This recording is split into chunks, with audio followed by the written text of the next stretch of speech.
Caroline Crouch was born on the 12th of July 2001 to a British father, David, and a Filipino mother, Susan.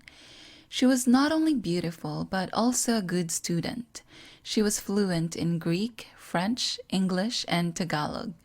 She was born in the UK, then her family moved to the Aegean Sea island of Olonisses, Greece, where she had spent her childhood and went to school. Babis Anagnostopoulos, 34-year-old, is the son of a school teacher and a civil engineer. He received his aviation training in the UK and worked in Greece as a pilot.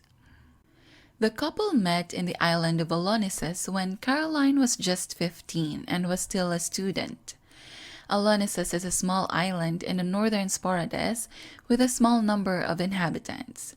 In 2015, there were over 2,000 people living there. Babis courted Caroline. He even flew a helicopter over her school. They fell in love, and he has described his love for her as unwavering. They began a relationship and got married in Portugal, a wedding so beautiful that you can only see in the movies. The couple then started to build their family together. However, Caroline had a miscarriage, which made them both heartbroken. They, of course, did not let this stop them. They tried again to get pregnant, which was a success, and Caroline gave birth to a baby girl. They named her Lydia. On the 11th of May, 2021, in the couple's home in Athens, Greece, Caroline was sleeping in their bed when her husband Babis grabbed a pillow and smothered her to death. He then placed their daughter beside her dead body. He also killed their 7-month-old puppy, Roxy, and hanged him on the banister of their 2-story maisonette. He later said it was to make the crime look credible. He also tried to set up the place and make it look like a robbery had gone terribly wrong. For a little over a month, Babis tried to blame Caroline's death to foreign thieves, who he said broke into their house. He also said that they tied him up so he was not able to protect his wife. He said as he was tied up, he called the police using his nose, which doesn't really make any sense. How would you get to your cell phone unless the robber had placed it right in front of you after tying you up, right? Anyway, the police also noted that he didn't cry when he was told that his wife was dead. He just asked if he could hold his daughter. Another policeman described him as being unbelievably calm. The police still did all that they could to track these robbers, and when it led to a dead end, they had to take a look at the facts again and started digging into Babis. They analyzed Caroline's smartwatch that she was wearing when she was murdered and the data on her husband's phone. And that's when they discovered inconsistencies to his initial statements to the police. Her smartwatch showed that she was still breathing at the time he said she was killed. His phone data showed that he was moving around the house at the times he told the police that he was tied up. They got their breakthrough and detained him as he was attending Caroline's funeral near their family home in the island where they first met. Caroline's murder in May shocked Greece. Her husband describing a violent gang who he said had tied up the parents, threatened their baby child and then killed his wife. In the days after, Anagnostopoulos cut a bereaved and broken figure.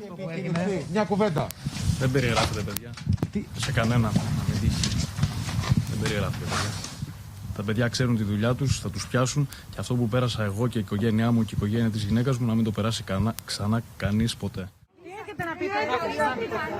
But police now say that the story about a gang was all a lie, that the husband murdered his wife because she threatened to leave him, and that he then staged the crime scene.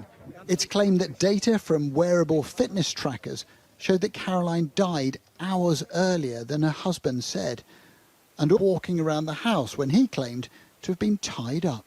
The police questioned him for 8 hours before he finally confessed and told the police what he really did. Both Caroline's and his parents could not believe and were stunned. He was charged with a premeditated murder of his wife, unprovoked death of an animal, which both carries a life sentence in Greece once proven guilty. However, he still tried to blame it on his state of mind at the time of the murder. He said he was in a blurry state of mind and was also a victim of Caroline's verbal and physical abuse. He said he couldn't take it any longer and snapped, and so he did what he did. He said it should be considered as a crime of passion and was not premeditated, and so it should be treated leniently. He said they had a huge fight that night, and Caroline refused to apologize for her part and threatened to hurt their daughter. He said on that night he felt he was pushed at the edge by Caroline. He said while she was sleeping, he got on top of her in bed so she couldn't hit him back easily. But when she woke up and kept telling him to go away and kept cursing at him, he took his pillow and placed it over her face. When he finally removed the pillow, he realized she was already dead. Her eyes were open, but he felt no pulse. He said that's when he realized he had lost the woman he loved the most. He said from that day on, he lost his life. He lost everything. He told the 3-member panel of presiding judges at the start of the deposition, and I quote, "There is no excuse for my actions. What has been lost is irreplaceable. Neither Caroline nor her dog deserved it. There are not enough times that I can say sorry. I will tell you in detail and sincerely what exactly happened." End of quote. Babis went on to tell the court what happened, and he kept describing Caroline in the present that the judge had to keep reminding him not to overanalyze. The psychologist said it showed how narcissistic and controlling he was. A psychiatrist said that he showed lack of emotion and conceit. She said it was no doubt that he was suffering from a severe antisocial narcissistic disorder. For 10 hours, from 10 a.m. to 8 p.m., he addressed the tribunal and narrated their love story. His statement was well rehearsed, and according to the observers, he seemed to enjoy the attention and the courtroom drama. According to a reporter who was there, his statement was very well studied, that if you don't see him saying the words, you would think it's a lawyer speaking. He detailed everything that happened, how he killed his wife and their puppy, but all blamed it on his blurry state of mind at the time of the killing. He said he loved her truly and was only pushed to the edge. A part of Caroline's handwritten diary was read in the court, and it described her feelings of powerlessness in a marriage that had increasingly left her feeling trapped and suffocated. Her diary chronicled her fears and how her marriage to Babis had collapsed. She mentioned how controlling he was to her. A neighbor described him as a very controlling man who isolated his wife and sometimes left her for hours. She would have to wait for her husband to come home before she can go shopping and get groceries, because he'd leave her without any money. And also added that at times, when he was on the phone with Caroline and Babis comes home, she'd say anxiously, "I got to ring off, I got to ring off." As Babis closed his statement addressing the tribunal, he said, and I quote, "I hope all those who have been hurt, all those who have lost, will someday forgive me. I hope that God will forgive me. I will never forgive myself." End of quote.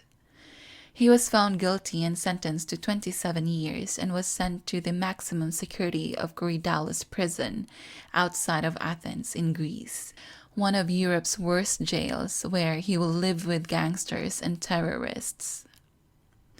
Baby Lydia is now in the care of Caroline's parents.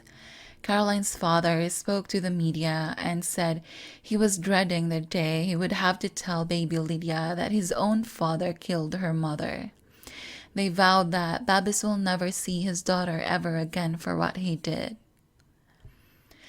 Caroline became almost like the face of women struggling in violent relationships in Greece. There is an increasing number of women who were killed by their own partners and husbands in Greece, that people are now demanding femicide to be considered a separate crime. Unfortunately, femicide does not only happen in Greece. It can happen to any woman in any country with a controlling, manipulative, and abusive husband or partner. If you or someone you know is suffering from an abusive relationship, may it be verbal, physical, or emotional, may you have the courage to speak to someone about it and ask for help. Don't mind what people will say and how they will react. Just do it. Do it and leave before it's too late.